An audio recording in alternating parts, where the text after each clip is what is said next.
ఏంది అన్నయ్య అన్నయ్య అన్నయ్య అన్నయ్య వద్దన్నయ్య అన్నయ్య ఫస్ట్ అగ్గిపెట్టి వీక్కు అన్నయ్య నువ్వు. అదే ఇప్పుడు చెప్పు వింటాం. కాదన్నా మమ్మల్ని కానీ గుర్తించండి నా కొద్దిగా. మేము తోటల్లోకొచ్చి ఆ చెట్ట ఈ చెట్ట తిరిగితేనే కదనా పాలినేషన్ బాగా జరిగి మీకు కూడా పంటలు బాగా వండేది. మమ్మల్ని మీ తోటలల్లోకి రానికోకుండా ఆ కెమికల్ మందులు ఈ కెమికల్ మందులు కొట్టి ఇప్పుడు మీరు ఎంత ధైర్యంగా వచ్చినారన్నా తేనె మీక్కొని పోయేకి. మీకో న్యాయమో మాకో న్యాయమో అన్న. అవన్నీ పక్కన పెడితే మాకు కానీ పెన్లాం పిల్లలు ఉంటారు కదనా. ఊన్నా నాకిద్దరు పెన్లాలు నవ్వు థవ్ ఓలే నీ గుద్దులో ఎద్దులు గట్టయ్యా, నేను మాట్లాడుతున్నాను కదరా ఇడా.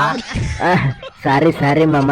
అదిన్నా మేమింతమంది మొగోళ్ళు వండుకొని మిమ్మల్ని తేనె బిక్కొని పోనిస్తే మా ఆడలు మమ్మల్ని పాత చెప్పులతో వేస్తారునా. సాటి మగోనిగా మా బాధ అర్థం చేసుకొని ఊరికే లేచిపోండి నా. పోయేత్తాం. నో పోయేత్తాం కాదు, పోండి మళ్ళా రాద్దండి.